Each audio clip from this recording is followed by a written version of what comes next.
Boa tarde, good evening, good night, boa noite, bom dia, depending on what part of the world you're in, and welcome to the Black Consciousness Festival. Today's topic, self possibilities and perspectives, looking at the relationship between the African continent, the Caribbean, and Brazil. Our conversation lead today is Alabe Nunjara. Welcome and enjoy our conversation. Alabe, over to you. Hello, everybody.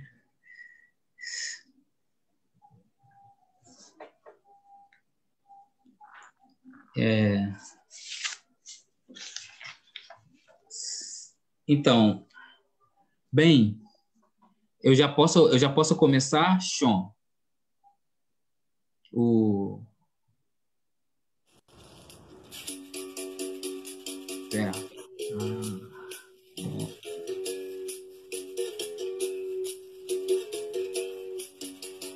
Dia 4 de dezembro, dia 4 de dezembro, é festa de Ançã em Salvador.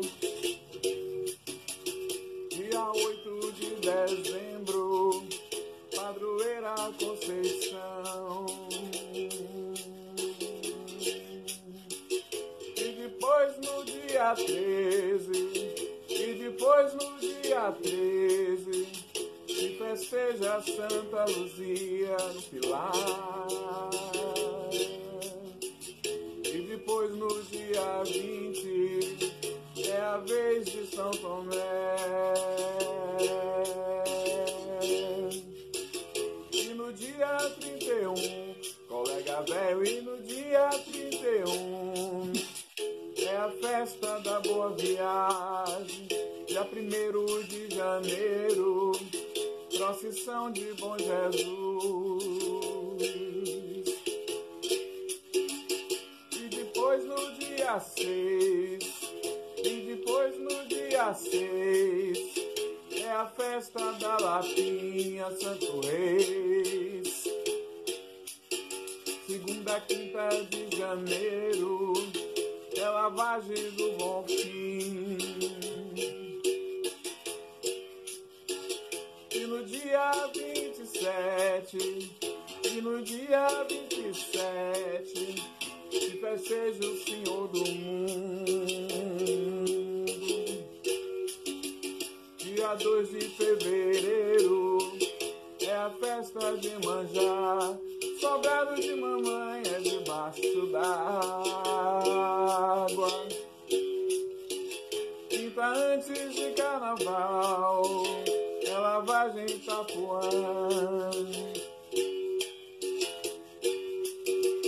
Sexta-feira traz quaresma, sexta-feira da paixão.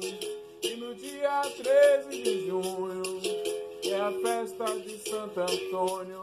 Santo Antônio é protetor da barquinha de Noé. E no dia 24, é a vez de São João. E no dia 29, é a festa de São Pedro.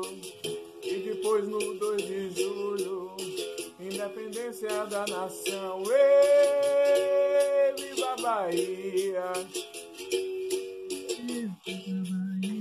E no meio de agosto, procissão em Cachoeira. E depois no mesmo dia, se festeja o Mulu. 21 de setembro, é São Cosme e Damião, ê, viva a Bahia, ê, viva a Bahia, camarada, viva o Brasil, ê, viva o Brasil, camarada, e a Trindade, ê, viva a Trindade, camarada.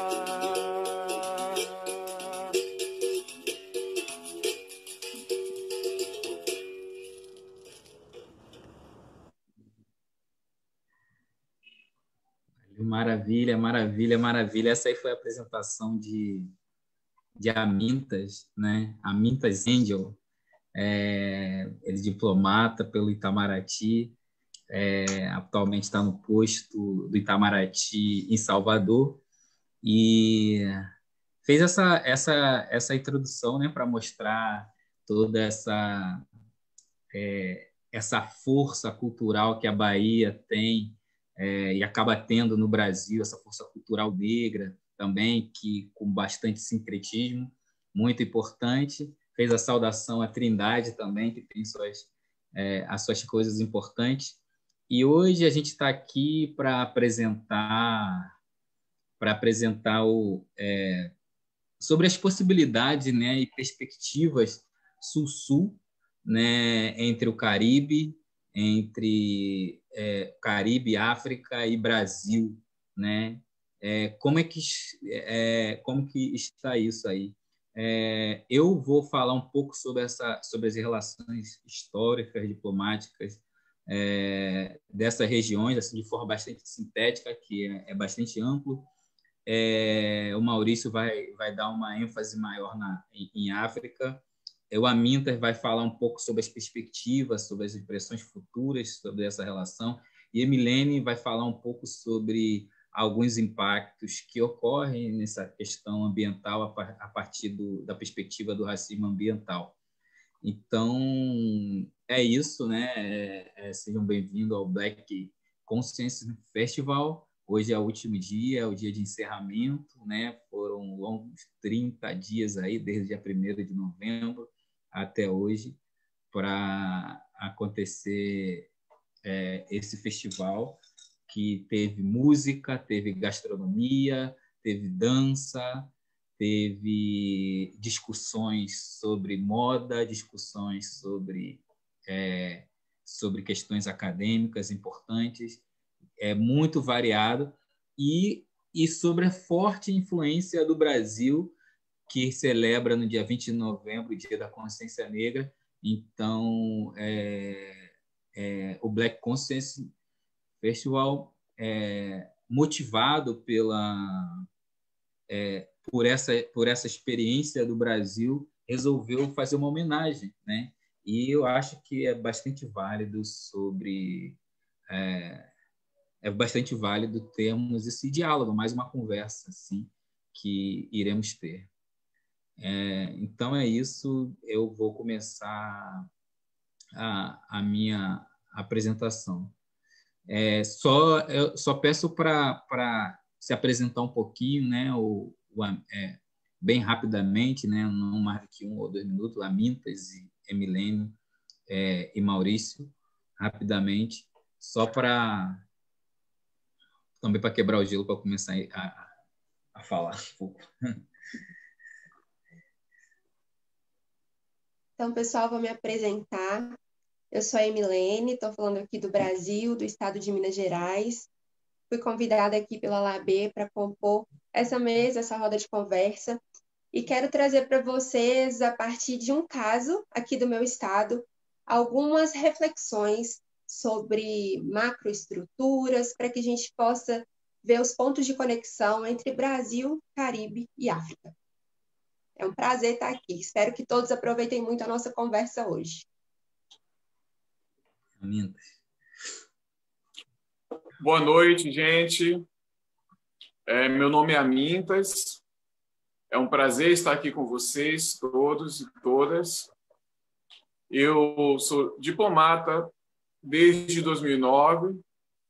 Sou formado em psicologia. E, além disso, eu sou compositor e, recentemente, me tornei empresário.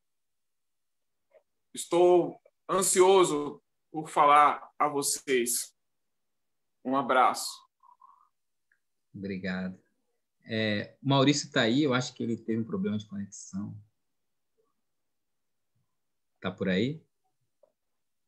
Então, vamos esperar um pouco. Depois o Maurício se apresenta.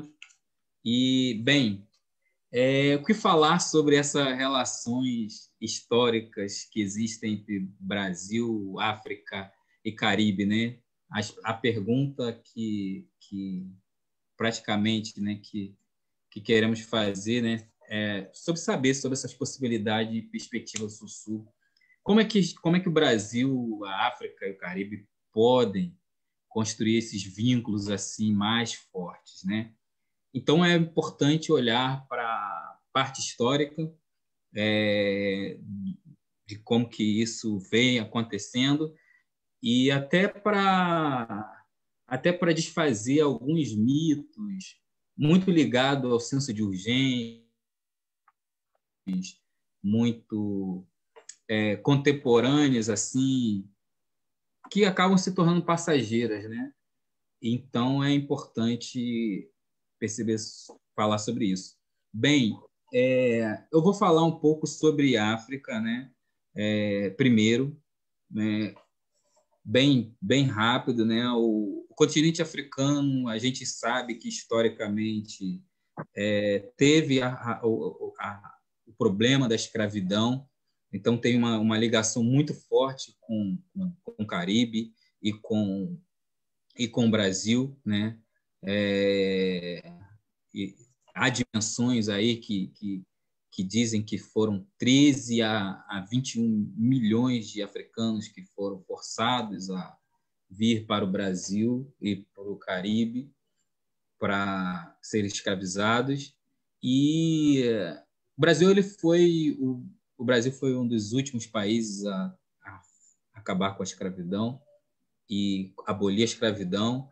No Caribe também aconteceu com Cuba, né? Cuba é um país caribenho que também foi um dos últimos a acabar com a escravidão, mas ficou os laços fortes culturais do Brasil e da influência africana no Brasil e no Caribe, que se parece muito, né? Recentemente, eu estive no Caribe durante um tempo, estive em Trindade e Tobago e encontrei lá os Baptistas de Xangô em Trindade e Tobago, ouvi falar sobre os cultos de Vodum no Haiti, os cultos de Ifá, né, ou da santeria cubana em Cuba, né, muito semelhantes ao candomblé no Brasil, entre outros, né, inclusive Suriname, entre outros lugares. Então, é importante assim perceber que esses laços ficaram bastante fortes. Mas, diplomaticamente, o Brasil só voltou a se aproximar do continente africano no final do governo do governo de Juscelino Kubitschek. Vamos colocar o marco, o governo de Jânio Quadros, em 1961, né? Em que foi enviado o primeiro embaixador negro para Gana, né? Um país que estava liderando o panafricanismo no continente africano, com Kwame Nkrumah no poder.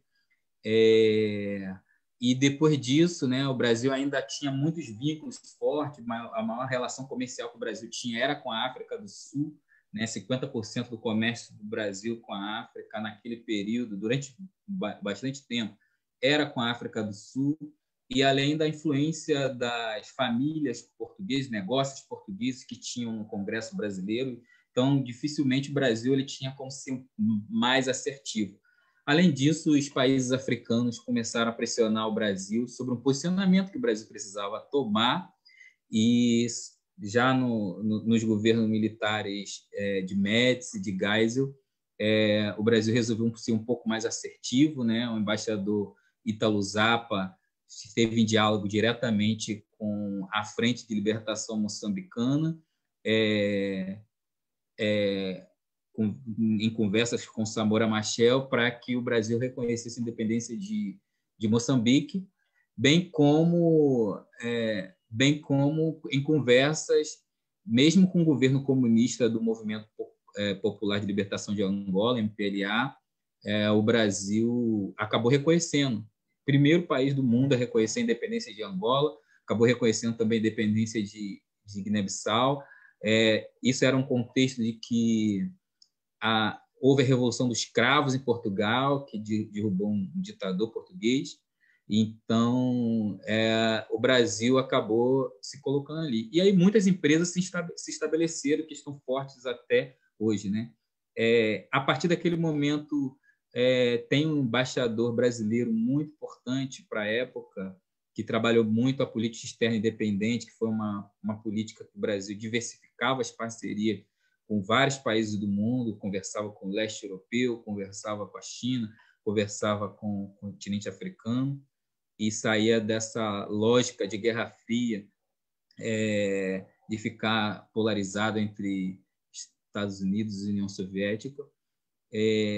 Mário Gibson Barbosa, que visitou 9 países africanos, né? Mário Gibson Barbosa, ele escreveu um livro chamado Diplomacia a Todo Traço da Vida, e nesse livro, Todo Traço da Vida, ele explica em alguns detalhes sobre determinadas especificidades culturais que ele viu em Pernambuco, com os maracatus, com os candomblés, com as juremas, muito parecido com o que ele encontrou em Gana, que ele encontrou em vários países africanos da África Ocidental. Infelizmente, ele, na época, não foi em países africanos de língua portuguesa, por causa de uma política de zigue-zague que o Brasil ainda tinha com o continente africano, né? Mas foi um passo importante, né, que culminou no ter um primeiro presidente da América do Sul, Figueiredo, que ainda era o último presidente militar, visitar o continente africano, né, reforçar as relações com o continente africano. Foi estabelecido uma zona de paz e cooperação no Atlântico Sul, contrariando algumas visões que os Estados Unidos tinham sobre se relacionar com países de orientação à esquerda. E teve um momento de inflexão com o continente africano, quando Fernando Henrique Cardoso, na década de 90, diminuiu essa influência, embora ele tenha se colocado como uma diplomacia mais presidencial. Ele se afastou um pouco assim do continente africano, só voltou no final do seu segundo mandato, e muitas embaixadas acabaram foram abertas no continente africano. Cerca de 37 embaixadas que tinha no continente africano entre esses 54 países, né? Hoje a gente tem 55 países, só um país que ainda não é reconhecido ainda pela ONU, que é a República Saharaui, que fica ali uma questão política que tem ali com o Marrocos, né, na África Ocidental. Então, e aí, durante todo o período do governo Lula, foram abertas embaixadas. E o que era importante para essa relação com o continente africano? O continente africano, eles tinham uma relação de bastante comercial. A dimensão comercial com o Brasil liberava em torno de 1,4 bilhões de dólares, e conseguiu, ao final de 10 anos, estar em torno de 13 bilhões de dólares. Então, é uma dimensão importante, né? Foi um salto muito grande dessa relação com o continente africano. E antes, o Brasil acabava exportando produtos industrializados para o continente africano e acabou importando também de determinados países africanos, como África do Sul, como Nigéria, determinados produtos industrializados, deixando o comércio, de uma certa forma, mais igualitário. Depois da crise de 2015, aqui no Brasil, política, e também os desdobramentos da crise de 2018, acabou que reduziu um pouco essas relações comerciais, diminuiu bastante, e depois veio tentando se recuperar, e durante o governo atual tem buscado administrar com mais eficiência os recursos, né? Algumas embaixadas no continente africano, como se eu não me engano, de Libéria e Serra Leoa, foram fechadas, mas, na verdade, só foi uma questão só para reduzir recursos e as atividades que teriam ali, outros países acabaram concentrando isso também. Então, o Brasil também tem agido, logicamente, dialogando com a perspectiva do FMI, do Banco Mundial, para reduzir a cobrança de dívidas dos países africanos, tentando agir numa perspectiva de cooperação técnica, de assistência técnica. Durante esse tempo, foi muito importante a ação da Agência Brasileira de Cooperação, muito importante algumas parcerias trilaterais que o Brasil fez com o Japão, com a Alemanha, né? Com o Japão especificamente foi o desenvolvimento do Cerrado, né? que acabou estabelecendo um trabalho de melhora do solo brasileiro para a produção de soja, e que tem feito isso na savana moçambicana através do movimento pró-savana. No âmbito empresarial, né, a gente tem, mesmo que tenha problemas hoje em dia de questões de corrupção, de lavagem de dinheiro, mas a gente tem presente há bastante tempo, e com construção de hidrelétricas e de indústria de mineração, a Vale, que tem o maior investimento, o segundo maior investimento do mundo, que fica em Moçambique, tem a Odebrecht, tem a Camargo Corrêa, né, e que trabalham com hidrelétricas, entre outras coisas. Então, o continente africano é esse continente que o Brasil vem se relacionando, as perspectivas futuras do continente africano de ter uma classe média que tem crescido em graus galopantes é muito grande, né? Tem uma dimensão demográfica que pode ser problemática se não solucionar, mas o próprio continente africano tem buscado algumas soluções através da União Africana, né?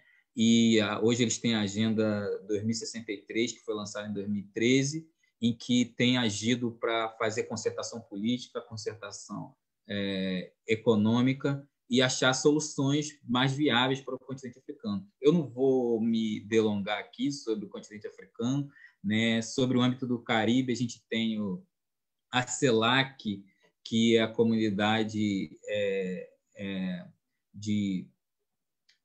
uma comunidade econômica latino-americana e caribenha, e que recentemente o Brasil saiu, reunia 33 países, né? Porque não estava conseguindo ter determinados diálogos em relação a questões políticas e ideológicas da Nicarágua, de Cuba e de Venezuela, mas o Brasil e a dimensão do Caribe, né, econômica, embora seja pequena em relação às questões comerciais que o Brasil tem com a América do Sul, com outros países do mundo, mas ainda tem uma dimensão razoavelmente grande se a gente comparar com o continente africano como um todo, né? A dimensão comercial do Brasil para o Caribe, e que trabalha com questões de meio ambiente, com indústrias, com fertilizantes, é cerca de 10 bilhões, né? Se a gente pensar, o auge da relação com a África foi de 13 bilhões de dólares, então a dimensão razoavelmente grande, mas pequena em relação a outras possibilidades que existem aí. Logicamente que a gente sabe que tanto o Caribe quanto o continente africano tem problemas políticos diversos, né? No continente africano tem vários problemas políticos ligados a questões a questão ligada ao poder, à presença do Estado, com levantes islâmicos que têm acontecido no Mali, na Nigéria, na República Centro-Africana, tem a disputa por recursos no Congo, né? Tem as disputas por poder que têm acontecido na Líbia, a disputa por poder e por recursos no Sudão. Ou seja, é um continente desafiador. O Brasil tem se inserido, tem comandado algumas operações de paz importantes, como a MONUSCO no Congo, né? E tem tentado dialogar isso de uma forma melhor. E assim o Brasil também fez em Cuba também o porto de Mariel para uma relações para melhor. É o primeiro porto assim do Caribe assim que para o Brasil ter determinados retornos econômicos, comerciais, e foi importante a participação política do Brasil na construção da democracia no Haiti também. Então, o Brasil é um país que tem mais de 220 representações diplomáticas no mundo, né? Ele tem relações diplomáticas com quase todos os países do mundo, então ele tem uma diplomacia realmente universal.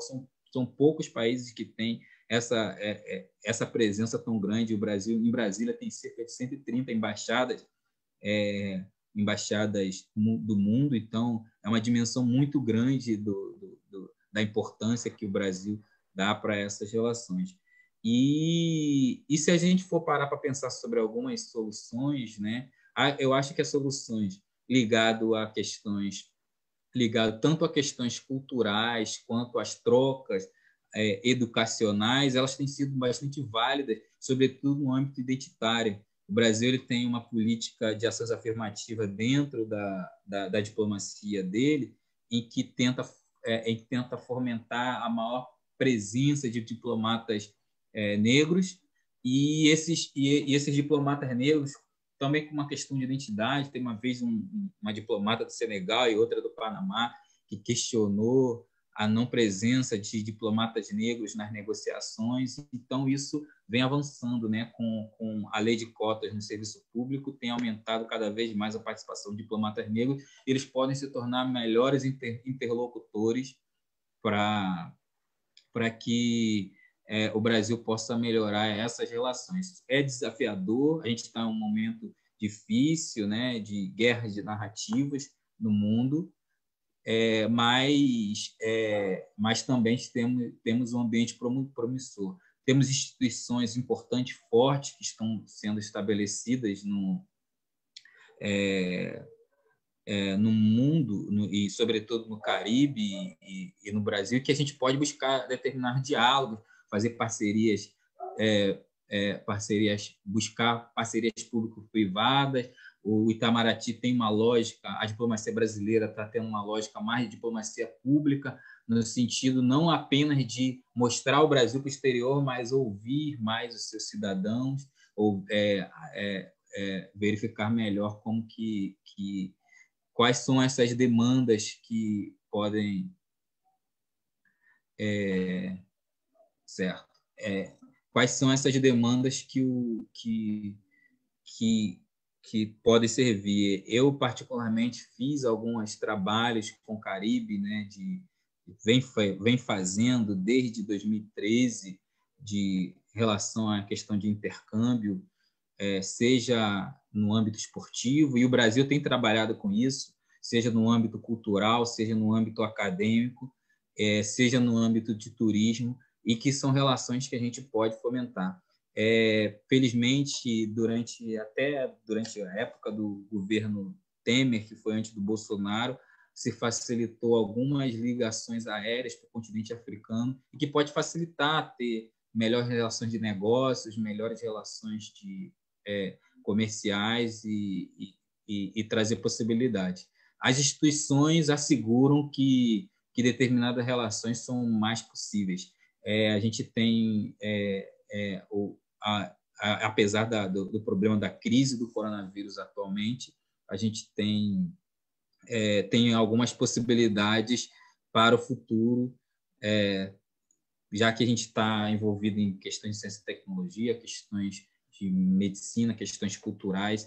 no continente africano, no Brasil. A gente tinha o escritório da Embrapa no Panamá, e tem em Gana e Moçambique. Então, são lugares que dá para conseguir trabalhar. Bem, eu falei bastante, posso responder mais posteriormente, vou dar espaço para os outros falarem um pouco, mas eu queria dar um pouco de base sobre essa questão histórica para poder, diplomática, para que pudesse entender melhor como que estão essas relações, para que a gente pensar em possíveis soluções.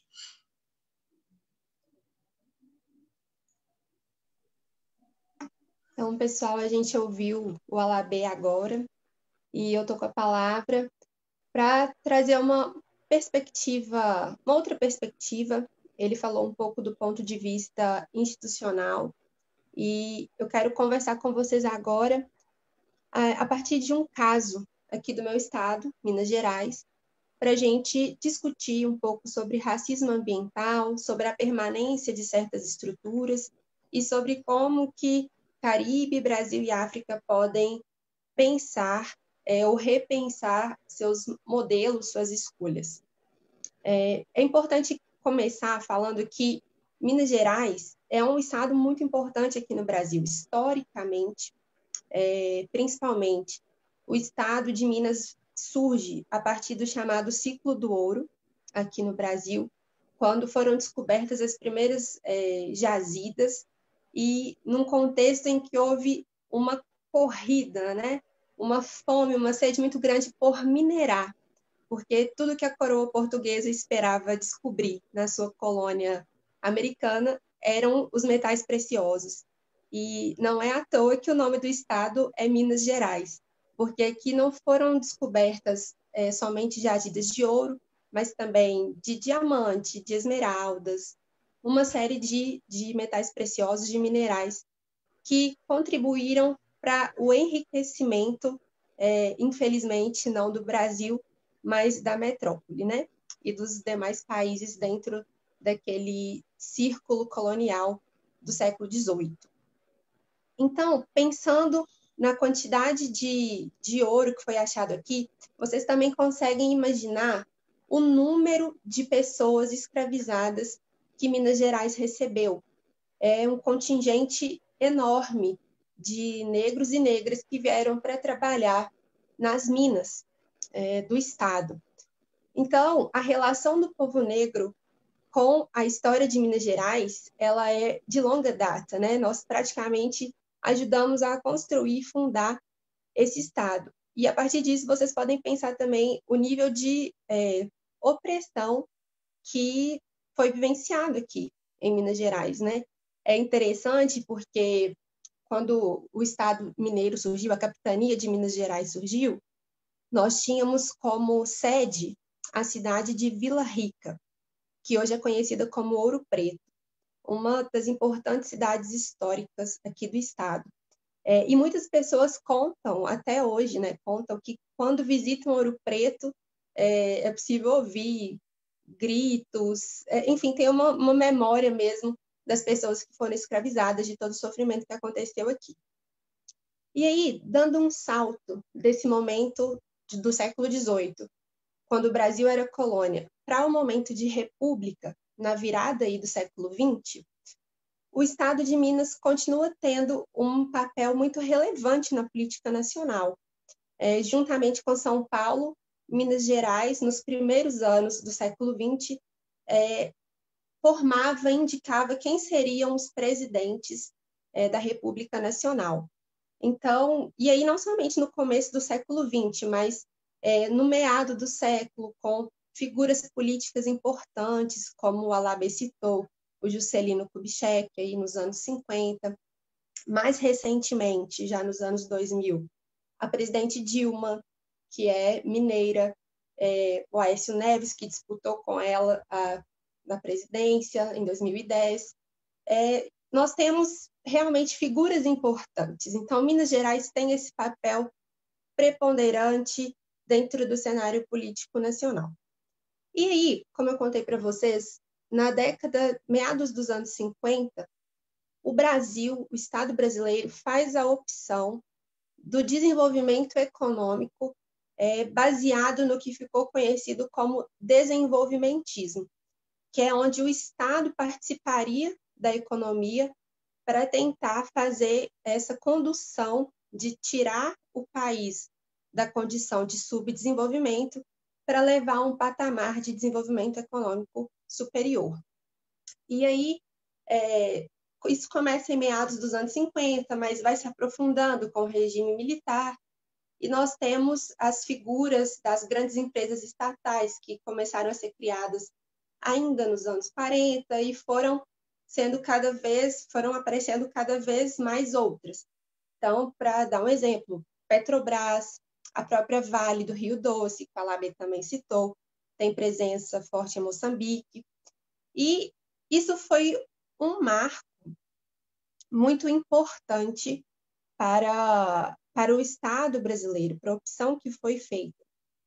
E esse modelo de desenvolvimento, ele chega nos anos 2000 com uma outra roupagem, com o que ficou conhecido como neodesenvolvimentismo, que é basicamente o quê? Nos anos 2000, esse crescimento econômico também vai ser puxado pelo Estado, sustentado pelo Estado, mas com o foco no comércio internacional, priorizando a exportação para a entrada de dólares no país, né, divisas internacionais, e assim promover o desenvolvimento, o crescimento nacional.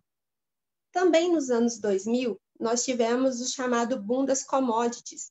Então, para os países de economia basicamente primária, né, como são muitos também dos países caribenhos e africanos, os anos 2000, os primeiros anos ali desse século XXI, foram promotores até mesmo de um certo tipo de crescimento ou avanço social nos países que conseguiram fazer uma redistribuição mínima da renda.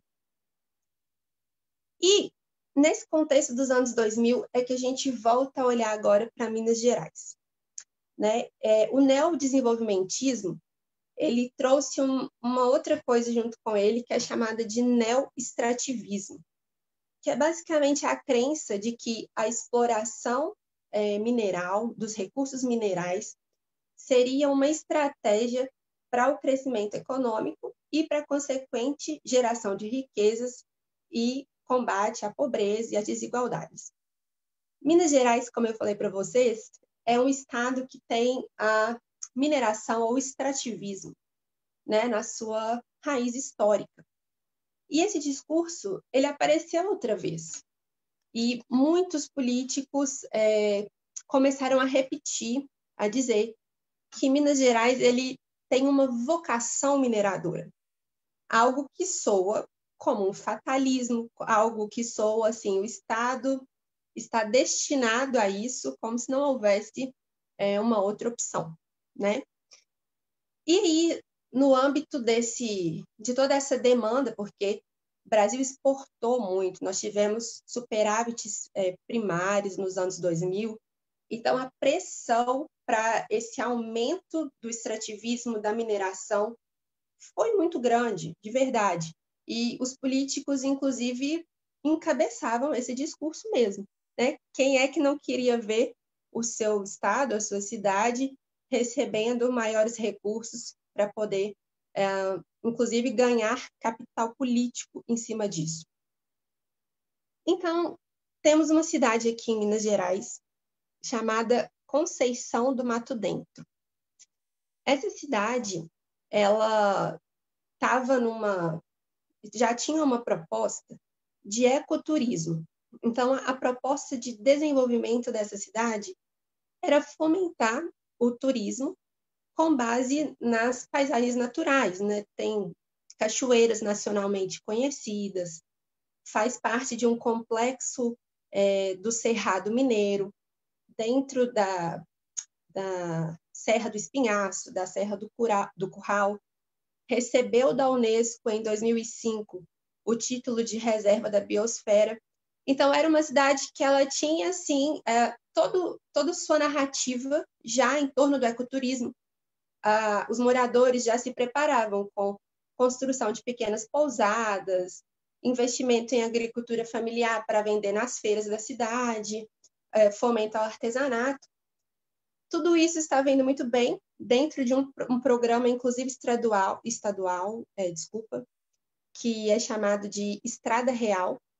Né? A Estrada Real ela foi construída também nesse período do século XVIII, que é basicamente o caminho de onde o ouro era extraído e por onde ele percorria até o porto da cidade do Rio de Janeiro, para dali ser escoado para a Europa.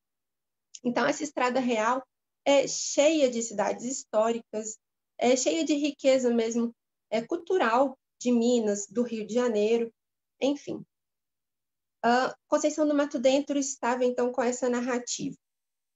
Porém, em 2006, chega à cidade uma empresa que estava por trás dessa empresa, estava a MMX, que é uma das empresas do Ike Batista, né? Ike Batista é um grande empresário brasileiro que, inclusive, está preso. Recentemente, fechou acordo de delação premiada,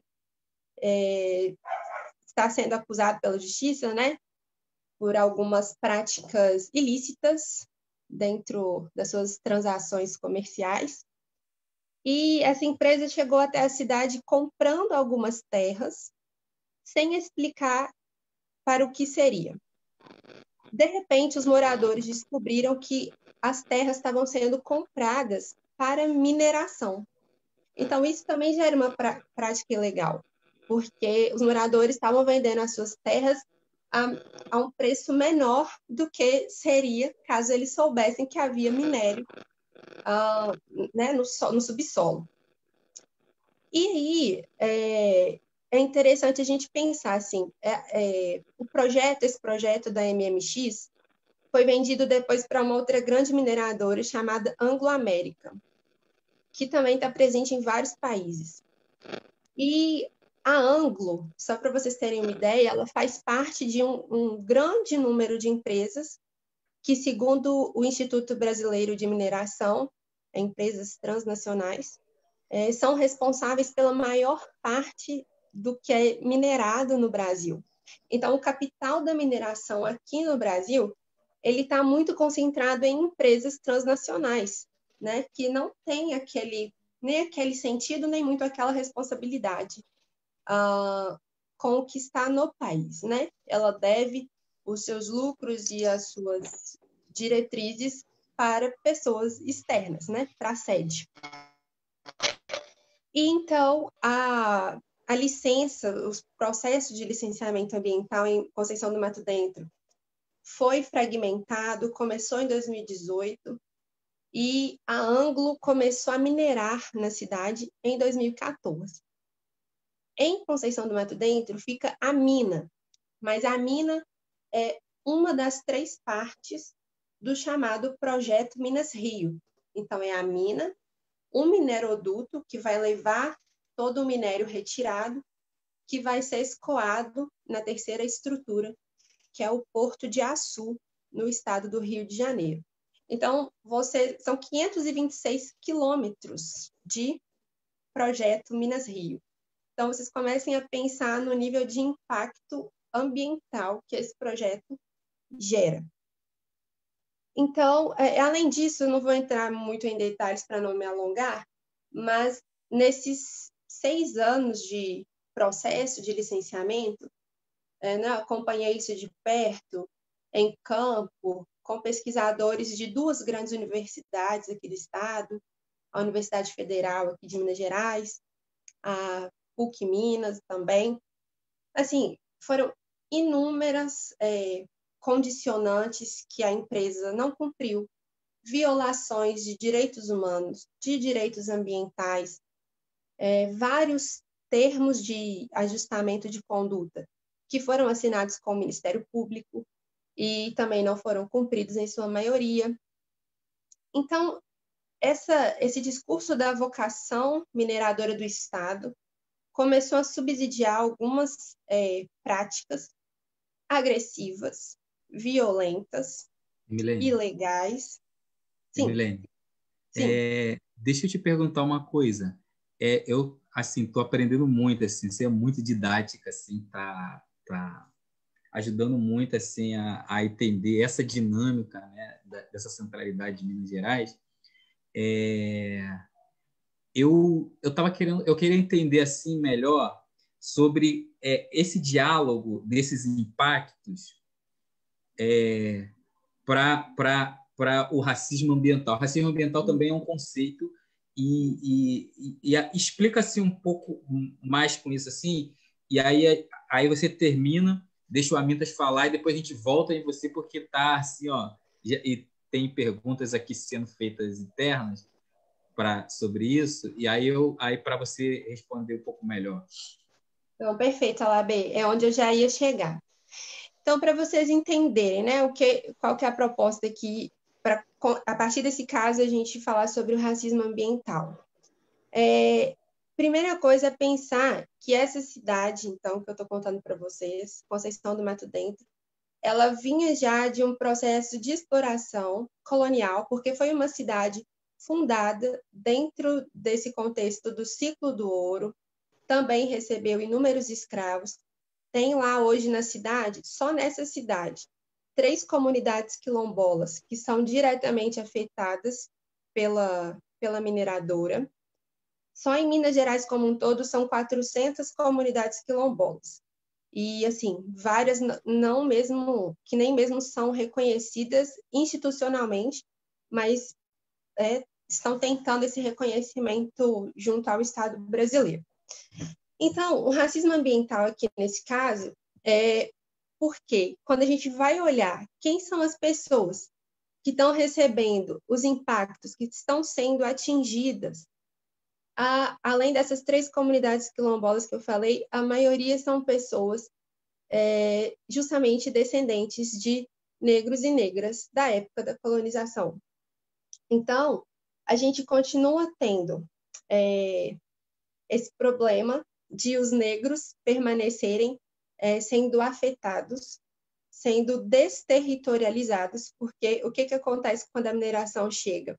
Ela precisa retirar os moradores daquela área, porque a área vai virar uma mina, vai virar uma barragem. Então, aquele vínculo que estava construído com a terra, com o modo de viver, com as tradições, porque é uma cidade que tem as suas tradições, tem as suas festas locais, tudo isso vai começando a ser novamente desfeito, como foi feito, né, uma vez lá atrás com os nossos antepassados. E você tem também o processo de desfamiliarização, porque você começa a desfazer núcleos, famílias que começam a serem acessadas pela empresa e vão quebrando esses laços, né? Então, o que a gente pode aprender, que eu acho importante para fortalecer os vínculos, né, a partir desse caso? Pensar quais são os macroprocessos que nos unem, nós, Caribe, África, Brasil. Quais são os modelos de desenvolvimento que os nossos estados estão escolhendo e como isso nos afeta diretamente, né? Outra coisa, fortalecer redes.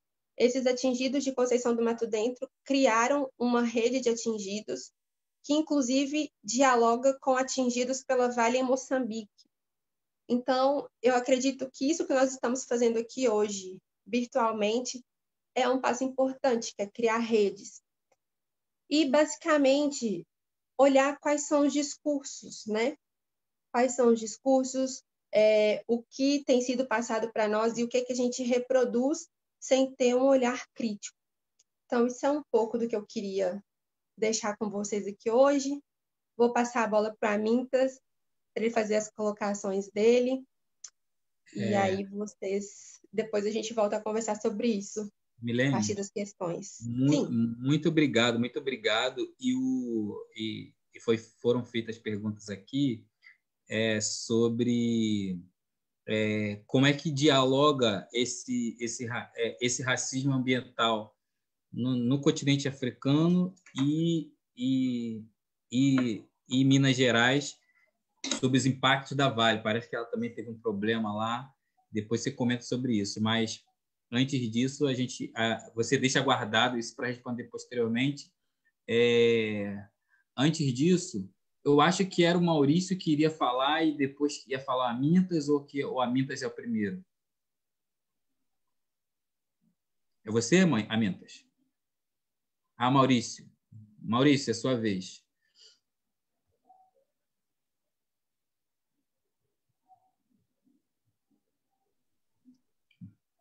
Maurício? Maurício? Eu acho que o Maurício está com um problema de conexão aí. Maurício?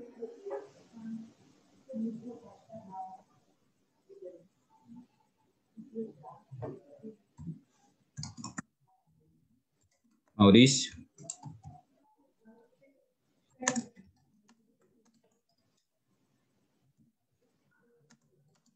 Então, eu acho que o Maurício está com problema de conexão.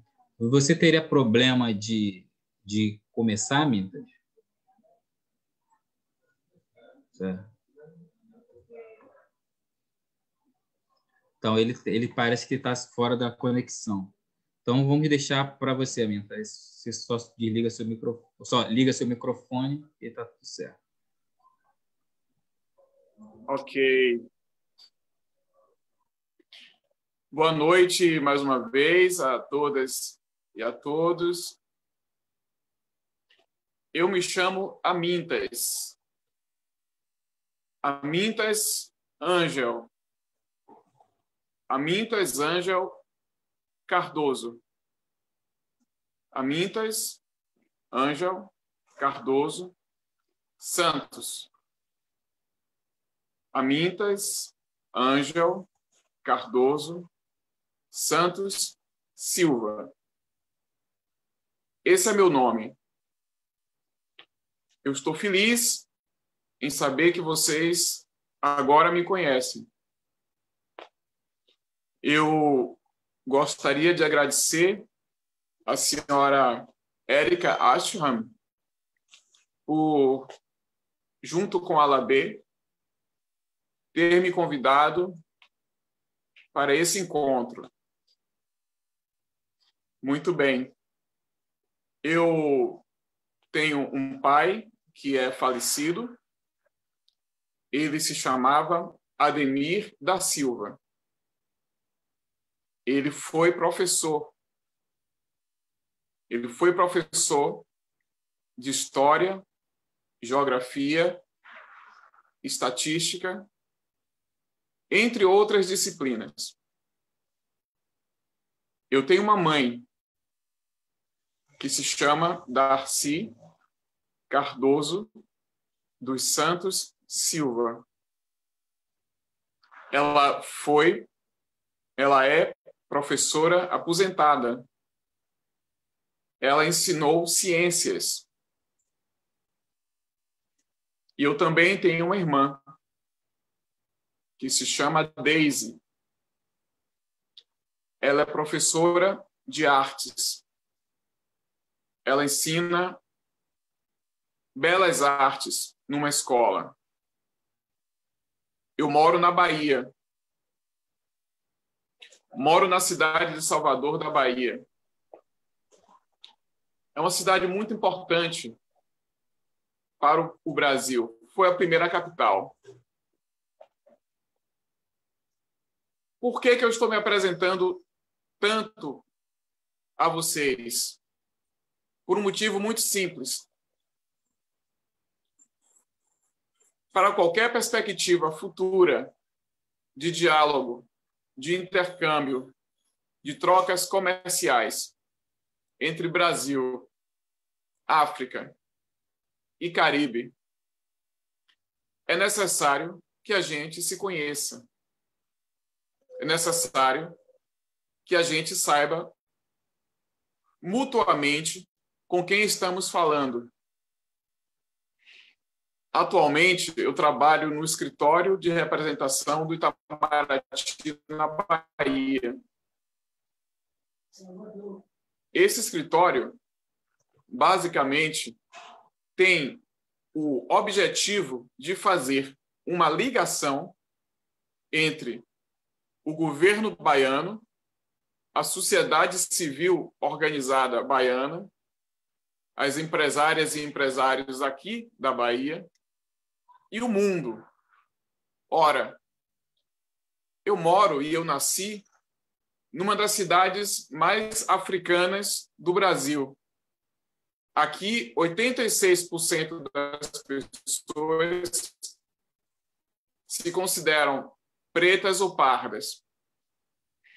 E mesmo as que não se consideram pretas ou pardas, a maioria delas tem ascendência africana ou ascendência indígena, dos povos originários do Brasil.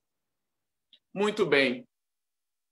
Com certeza, o foco, a vocação do escritório de representação do Itamaraty na Bahia é o relacionamento com a África, é o relacionamento com o Caribe. Mas temos um grande problema. Não nos conhecemos. Não sabemos quem somos.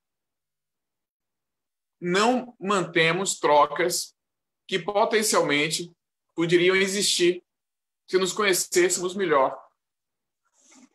Então, eu comecei essa apresentação falando quem eu sou, falando de minha família, e continuo essa apresentação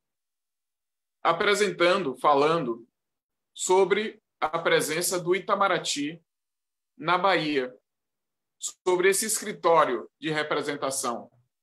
Para quem não sabe, Itamaraty é o nome carinhoso pelo qual chamamos o Ministério das Relações Exteriores da República Federativa do Brasil. Muito bem. O objetivo principal de nosso escritório aqui é fomentar essas trocas. E eu posso dar alguns exemplos. Antes da pandemia, vieram aqui à Bahia 2 delegações muito importantes e uma embaixadora que eu muito admiro, a embaixadora Tunica Sealy Thompson, de Barbados. Ela esteve aqui na Bahia várias vezes, por sinal. Veio também uma delegação da África do Sul e uma delegação de Côte d'Ivoire, Costa do Marfim em português, mas eles preferem que chamemos de Côte d'Ivoire. Então, assim farei. Muito bem. As 3 delegações, as 2 delegações e a embaixadora Tunica, chamamos ela aqui na Bahia pelo primeiro nome, é nosso costume, chamar as pessoas pelo primeiro nome, ficaram encantados com as similaridades entre a cidade da Bahia, nossa São Salvador da Bahia, e seus próprios países e suas próprias cidades.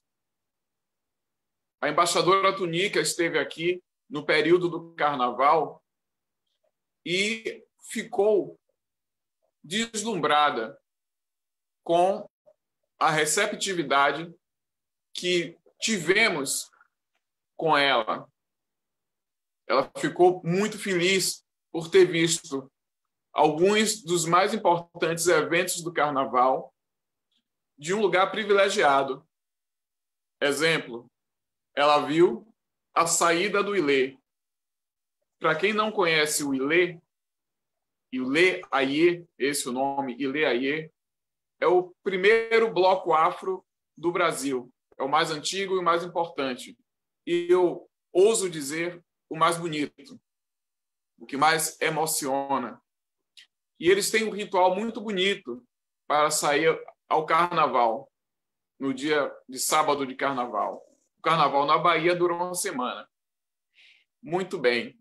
E a embaixadora Tunica assistiu esse ritual de dentro da sede deste bloco afro, que se chama Ilê Ayé. Foi um momento maravilhoso. Eu, como diplomata brasileiro, negro, ver como uma embaixadora de um país irmão do Caribe, foi tão bem recebida pela comunidade baiana e como ela se sentiu tão em casa, tão à vontade. Até mesmo as crianças se aproximavam dela, querendo conhecê-la. Eu via as pessoas na rua, especialmente as mulheres na rua, olharem para ela e verem que havia um aparato de segurança ao redor dela. Eu vi as mulheres vendo a embaixadora e seus seguranças ao redor, e via essas mulheres negras aqui da Bahia, felizes e orgulhosas por ver uma embaixadora estrangeira negra aqui na Bahia, visitando a Bahia. E muitas dessas mulheres gritavam a ela, acenavam a embaixadora como se ela fosse uma popstar. Então, foi uma experiência muito feliz ter participado desse momento. Um outro momento que eu queria falar aqui foi a chegada da delegação da África do Sul, do Ministério da Cultura da África do Sul. Eles, no âmbito do BRICS, tinham uma programação cultural no Brasil, em Niterói, em Brasília e em Curitiba. Eles não tinham inicialmente nenhuma programação na Bahia. Porém, de motu próprio, de vontade própria, eles resolveram vir à Bahia com seus artistas e resolveram nos presentear com 2 belos murais. Um de uma maneira tradicional, no estilo tradicional tribal. Foi desenhado na fachada do teatro de uma cidade próxima aqui de São Salvador. A cidade chama-se Lauro de Freitas. E outro mural, mais contemporâneo, foi desenhado no muro de uma escola pública de um bairro periférico, de um bairro pobre aqui da cidade de Salvador. Muito bem. Levei essa delegação à sede do Olodum, que, para quem não conhece, o Olodum é o bloco afro mais famoso do Brasil. Tocou com Michael Jackson, com Paul Simon, entre outros. Ao chegar à sede do Olodum, a delegação da África do Sul viu que o salão principal deles se chama Nelson Mandela. É um salão lindo, enorme, com retratos de Mandela. E recebemos todos uma camisa com o rosto de Nelson Mandela. Finalizando, gostaria de falar também da delegação de Côte d'Ivoire. Eles vieram à Bahia no âmbito do programa Rota do Escravizado, que é um programa da ONU, da Unesco, né, melhor dizendo. E eles vieram conhecer a cidade. Eles vieram conhecer onde os nossos antepassados vieram parar. E ficaram deslumbrados. Acho que só teve problema de conexão, mas já voltou já. Ok. E ficaram deslumbrados. Tudo isso, esses 3 exemplos, poderia dar até mais. É só para dizer o seguinte: nossa vocação, a vocação do Escritório de Representação do Itamaraty aqui na Bahia, é fazer esse intercâmbio cultural, comercial, educacional, turístico, com os países da África e com os países do Caribe. Estamos aqui de portas abertas, de braços abertos, para recebê-los, para receber empresários do Caribe e da África, para receber representantes governamentais do Caribe e da África, para receber quem quer que seja, estudantes que, porventura, acadêmicos, que, porventura, queiram fazer parcerias ou aumentar as que já existem com nossas universidades, com nossas faculdades. Estamos aqui para isso. Então, finalizando minha apresentação e respondendo à senhora Érica Ashram, que no nosso grupo interno fez uma pergunta muito importante. Ela perguntou: muito bem, mas o que faremos de concreto? Que ações faremos de concreto? Respondendo à pergunta da senhora Érica Ashram, a minha parte de ação concreta é deixar meus contatos, todos eles, seja no WhatsApp, seja no Facebook, seja meu telefone pessoal, seja meu e-mail institucional, seja meu e-mail pessoal, para que nos conheçamos mais e melhor, para que vocês me conheçam mais, para que eu conheça vocês mais, para que vocês conheçam nosso escritório mais, para que nosso escritório conheça vocês e, a partir disso, possamos fazer um intercâmbio em qualquer assunto, cultural, educacional, enfim, comercial, do jeito que for possível. Então, eu peço aos organizadores do evento que deixem todos os meus contatos, porque eu terei prazer imenso em conhecer vocês e tenho certeza que vocês terão prazer imenso em conhecer seus irmãos aqui da Bahia, seus irmãos do Brasil. Eu falo da Bahia porque eu sou baiano e porque eu trabalho no escritório aqui, mas eu acredito que não será diferente a receptividade no escritório nosso em Pernambuco, que é outro estado fundamental aqui do Brasil. Não creio que será diferente a intenção em nosso escritório em Minas Gerais, que é outro estado fundamental do Brasil. E convido vocês a nos conhecerem, a conhecerem os estados fundamentais do Brasil, os estados formadores do Brasil. Pará, Pernambuco, Bahia, Minas, Rio Grande do Sul, enfim, os estados que forjaram a nossa identidade. Amintas, recentemente, assim, 2018, 2019 e 2020, eu trabalhei com delegações do Caribe no âmbito esportivo, no âmbito acadêmico de docente e no âmbito acadêmico discente. Vimos essa coisa dessas rotas dos escravos, visita de questões de candomblé, buscamos parcerias, parcerias para questões de amistoso de futebol, né, de Trindade e Tobago com o Brasil, na Bahia. E de que forma que o escritório ele pode se tornar um facilitador para esse tipo de atividade? Eu acho que faltou um pouco desse diálogo institucional, exatamente porque não sabíamos que fosse possível ter esse tipo de diálogo diretamente com você. Muito bem, meu querido Alabê.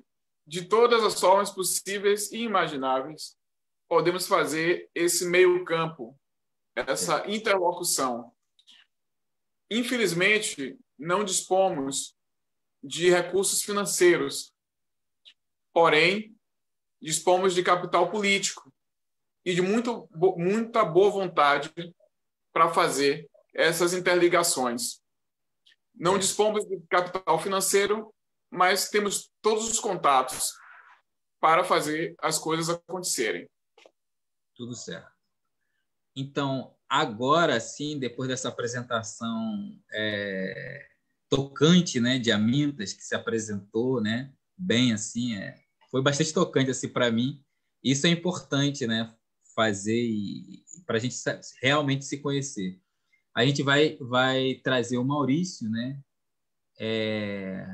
Maurício, que é de Guiné-Bissau, ele vai fazer uma breve apresentação Maurício, você tem 15 minutos, e aí você fala um pouco sobre o seu tema.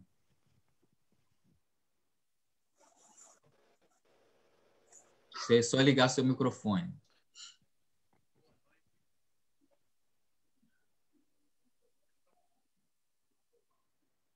Indo escutar, olha bem. Agora sim, agora sim. Quanto está a dar para... Agora sim.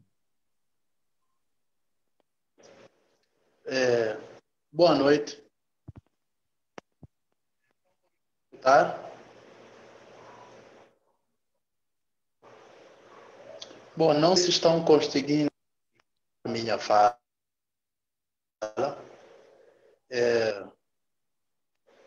Porque anteriormente eu estou... Mas eu vou falar aqui, caso tiver alguma... A gente me fascina. Assim, vocês...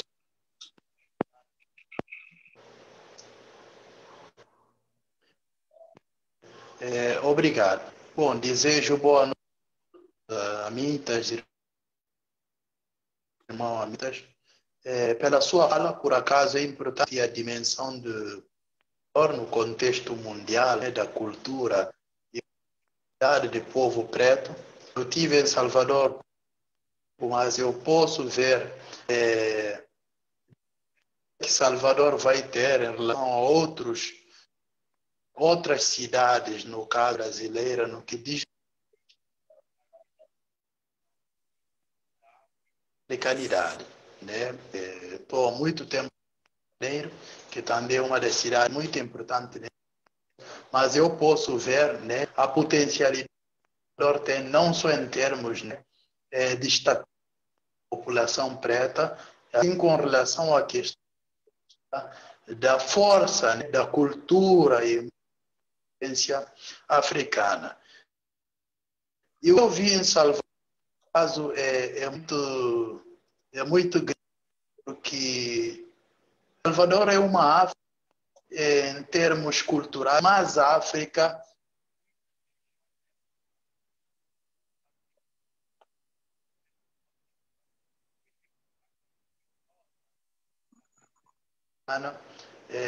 no Brasil.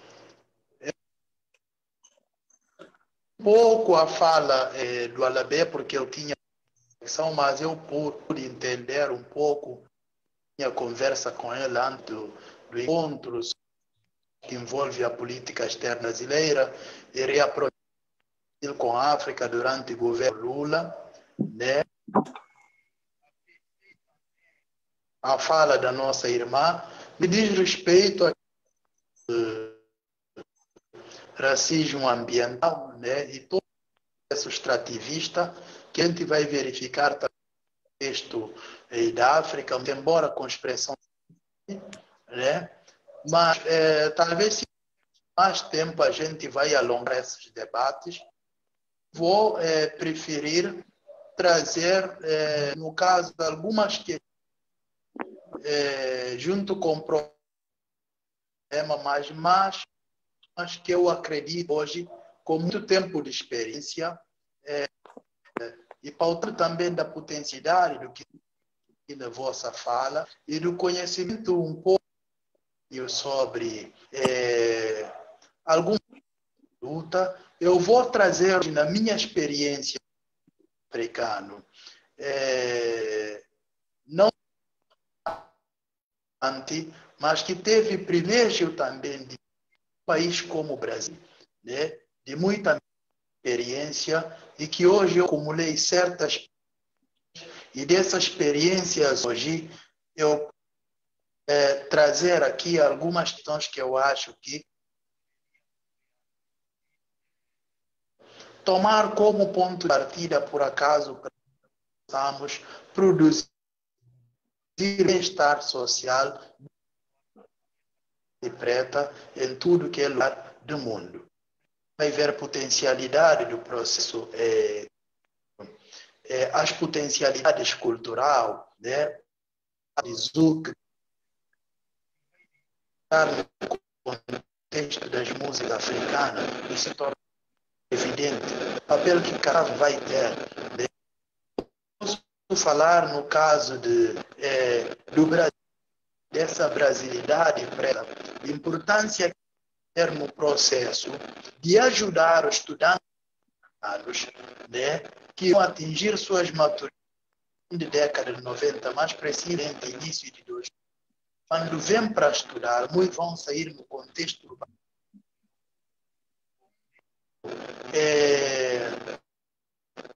De educação, já com uma certa IFM, né, através do programa de ajustamento estrutural, que vai provocar certas teorias, mas também com aquela educação trazia um espírito mecanista, uma educação mais uma educação logo pós independentista, que tinha uma certa e cujo progava uma ideologia anticolonial, né? Mas que o projeto mais evidente nos 60 vai aparecer nos nossos governos aí, estados muito novo, pós-independentista, e vai socorrer o projeto e trazer novos elementos. Então, o que a gente vai ver no texto africano 3 décadas, né? A África, não só a sua dimensão em termos da população mundial, em termos de ela vai ter a década de 50. Maurício. A década de 50, não, 2050. Maurício. 2040 para 2050. Mais de 100% da população africana, ou se calhar, 100% vai ser população. Maurício, está cortando ligação, não está dando para ouvir. 13 anos de idade a 39 anos de idade, um jovem. Né? Então, o que a gente vê nesse contexto é que essa população ela vai ser aquele que vai dar máquina em diferentes setores, não só setor social, ancestral, tanto islâmico até setor social, das comunidades urbanas que vão estar porta-voz daqueles que produzem uma relação mais de relação externa com os países europeus, com o Brasil. Então, o que a gente vai... podemos falar em economia, podemos falar em política. Maurício, está cortando a ligação, não está conseguindo entender direito o que você está falando. Vocês não estão a conseguir escutar? Não, está cortando muito mesmo. E a gente já está bem próximo de encerrar. Está cortando muito. Onde você está? Você não consegue ficar num lugar que a conexão fique melhor? Escutar? Tá chiando, tá fazendo barulho, chiando. Tá chiando muito. Tudo bem, então eu posso continuar? Vou continuar, então. Então, a gente vai verificar no nosso curso. Preparação aqueles que vão herdar essas crises, né, que a África surgir depois independência. Né? Então, eu vou trazer o argumento, João, pode falar sobre a nossa aproximação. Eu acredito numa aproximação já para os viés dos nossos estados. Nossos estados são estados que reproduzem a colonial. Por quê? Porque o próprio e elementos que se fazem presente de administração, Estado enquanto máquina, mesmo com uma boa intenção. Maurício? Alô? Maurício? Alô? Parece que a ligação dele caiu. Acho que a ligação dele caiu. Mas a gente já vai estar para encerrar. Depois eu vou falar com ele no privado, eu acho que a Emilene pode fazer a resposta dela e o Amintas das considerações finais para a gente poder conseguir encerrar. Daqui a pouco já tem um outro evento aqui. E você falou, Amintas, sobre a embaixadora de Barbados. Foi Barbados que você falou? Foi. Isso. Ela fez uma apresentação hoje mais cedo, ao meio-dia, nesse evento, hoje mais cedo. Eu não pude assistir, mas eu conversei com o Sean e parece que ter sido muito bom. Então, Emilene, faz aquele diálogo que você ia fazer sobre racismo ambiental em Moçambique, como é que isso impacta os africanos de Moçambique e de Minas Gerais, né? Que às vezes até as mesmas empresas estão lidando com isso. E aí você vai para as considerações finais e o Amintas também vai para as considerações finais. Perfeito. Se vocês quiserem também perguntar alguma coisa ligado, ou não perguntar, mas dialogar mesmo, às vezes o que eu falei lá sobre pode ter muitas coisas contraditórias em questões diplomáticas, mas podem falar que eu tenho tranquilidade para conseguir responder. Até aproveitando esse gancho que você falou, né? Você falou sobre o momento em que o Brasil começou a adensar suas relações com países africanos, falou sobre quando a gente abriu mais embaixadas, né? Com destaque aí também para os governos Fernando Henrique, finalzinho, Lula e tudo mais, e a presença das grandes empresas brasileiras que chegam no território, tanto do caribenho, né? Países do Caribe, quanto na África. E a Vale é uma dessas empresas. E aí, quando a gente vai ler sobre a presença da Vale em Moçambique, por exemplo, é engraçado, né? Não foge, assim, à regra. É realmente aquela velha história da prática empresarial, da empresa transnacional, que chega, que tem aquele perfil de exploração, que gera muitos danos, que chega com o discurso, né, de vamos gerar emprego, vamos gerar renda, gera emprego, gera renda, mas quando você coloca na balança os impactos, os custos e o que é gerado, os danos são muito, muito grandes. Então, assim, são exatamente os mesmos danos, e aí eu reforço a questão da desterritorialização dessas comunidades, das vilas que estão nesses lugares, né? E do rompimento de preservação mesmo de memória e de laços. E como que você sair daquele lugar em que você construiu a sua história, como que isso é de uma violência imensa, né? Aqui em Minas Gerais, você ia falar alguma coisa, Labi? Não, eu ia falar o seguinte, para você trazer o que a gente pode tirar assim, de positivo dessas relações para que a gente possa construir melhores práticas? Justamente, eu acho que o ganho, ele está principalmente na criação de redes. Então, quando a gente começa a olhar para esses grandes processos que são similares, e quando a gente está aqui embaixo, numa perspectiva que não é a da empresa, que não é a do Estado, mas que são mesmo de comunidades, de sociedade civil, a gente consegue construir essas redes que vão, ao mesmo tempo, nos fazer compreender quais são as similaridades e as formas como a gente pode não só denunciar, mas se posicionar de uma forma ativa, né? Porque quando eu falo assim, racismo ambiental, não sei se deu para ficar claro, mas é justamente porque afeta um grupo de pessoas que já sofrem de um racismo anterior, né? Que relegou aquele lugar em que muitas vezes são vistas como marginalizadas, que às vezes são até mesmo invisibilizadas, porque tem além do preconceito da cor, tem o preconceito da posição social, da falta de instrução. Então, as empresas e muitos políticos, né, e aqui para falar daqueles grandes grupos, pequenos grupos políticos que estão sempre nos poderes locais, como que reforça aquela estrutura que já vem de processos anteriores, de séculos passados. Então, essa construção de redes, ela é o ganho. E aí é onde a Amintas falou, né? Da troca de contatos, de se conhecer. Isso eu acho que é uma das coisas mais poderosas que a gente pode fazer assim, a nível sem precisar do Estado, sem precisar de outros atores, mas a gente mesmo, pessoas no nosso dia a dia. Certo.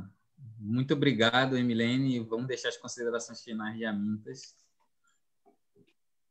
Então, gente, mais uma vez, agradeço a senhora Érica Ashram e a meu amigo Alabê pelo convite.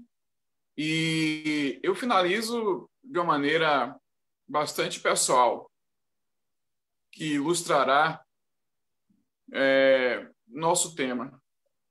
Muito bem. Eu sou diplomata. Como diplomata sediado aqui na Bahia, diplomata brasileiro sediado na Bahia. Eu falei sobre o escritório de representação do Itamaraty na Bahia, que é como se fosse na mitologia iorubana, um Exu, né, que faz a ligação entre o Orum e o Aie, né?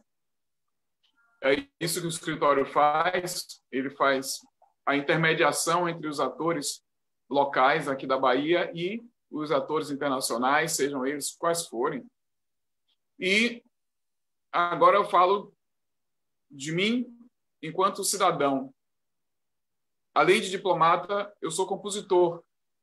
Eu escrevi uma sinfonia em homenagem a meu falecido pai.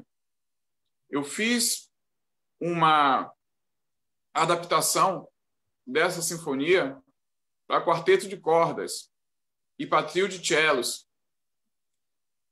E a adaptação que eu fiz para trio de cellos, esta semana, quarta-feira, foi tocada na Bélgica. Eu fiquei muito feliz, foi a primeira vez que minha música foi tocada por músicos eruditos em outro país. Na verdade, foi a primeira vez que ela foi tocada, independentemente de que país fosse. E foi a Bélgica. Eu gostaria que minha música não fosse tocada apenas na Bélgica. Eu gostaria que minha música fosse tocada na África, no Caribe, porque, com certeza, os africanos e os caribenhos vão ter uma relação diferente com a música que eu escrevo, porque tem baião, tem samba, coisas negras. Bom, recentemente também eu me tornei empresário. Eu tenho uma galeria de artes. Eu vendo arte baiana. Mas eu gostaria de vender arte baiana no Caribe e na África também. E gostaria de comprar a arte caribenha e a arte africana e vender aqui na Bahia também. É essa mensagem que eu quero deixar para todos vocês. Conheçamos-nos mais e melhor, para que a gente possa ter uma relação potencializada, como deve ser. Obrigado. Maravilha, Amintas, maravilha. Amintas é essa pessoa assim, interessantíssima. A gente já vai encerrar. Eu fui super recebido por Amintas quando eu cheguei em Salvador, né? Logo em 2017, eu cheguei a Salvador, aí a gente conversou, teve um bom diálogo em 2018 também, aí está sempre trabalhando, sempre fazendo muitas coisas, e eu tenho uma proximidade muito grande com o Amintas, sem ele perceber, porque eu também sou músico, né? Músico erudito mesmo, eu toco harpa, clarinete, essas coisas. E aí, só que a gente ainda não parou para trocar mais sobre esses assuntos. Agora eu gostei muito de saber sobre isso. Depois a gente vai dialogar melhor sobre isso. Uma outra coisa, Amintas, carnaval, no Caribe, o carnaval é muito forte. Trindade e Tobago, sobretudo, quando eu fui, é um carnaval muito forte, com fantasias, com essas coisas que existem. É uma mistura, para mim, eu vi assim, uma mistura dos trio elétricos que tem na Bahia com as fantasias e alegorias que tem no Rio de Janeiro. É incrível, incrível, uma alegria tremenda. Vale a pena também tratar sobre esse tipo de diálogo. O Sean ele pesquisa bastante sobre isso, né? Sobre samba, sobre a coisa. Eu acho que vale a pena ficar dialogando com ele. E só para responder a Érica, eu vou deixar a Emilene falar 2 minutinhos sobre a questão de mulheres negras nessa questão de racismo ambiental que ela prometeu de falar e é bom falar. Tá bom? Muito obrigado, Amintas. Muito obrigado, Sean. Muito obrigado, Carlos. Muito obrigado, Roberto. E muito obrigado, Maurício, que não está aqui. Vou mandar mensagem depois para ele. Por essa apresentação maravilhosa e o fechamento do festival. Ainda tem mais uma palestra, né? Mas acho que a gente está fechando com chave de ouro. Então, só respondendo rapidamente a Érica, que tinha me perguntado sobre a situação das mulheres negras dentro desse caso de racismo ambiental que eu falei para vocês. Infelizmente, não tem muitos dados, né, sobre esse recorte específico, mas eu posso falar que eu lembro de uma liderança negra específica muito forte que, infelizmente, foi forjada, assim, na dor. Como muitos de nós, como os nossos ancestrais, então a gente tem essa capacidade, esse poder de pegar o que o que era para nos destruir e sair mais forte. Então, muito obrigada a todos que estiveram aqui nos acompanhando, a oportunidade, todos os organizadores aqui da nossa mesa, do festival, a Mintas, a Labê e Maurício, que dividiram a mesa aqui comigo, os nossos intérpretes. É um prazer, gente. Valeu, valeu. Quer falar alguma coisa, Sean? Muito obrigado, todos. Foi maravilhoso. Agora, this afternoon, we have one more conversation coming up at 7 p.m. So, muito obrigado, Alabê, Amintas, Emilene, Carlos São Roberto. Obrigado de novo. Boa noite. Boa noite a todos. Tchau.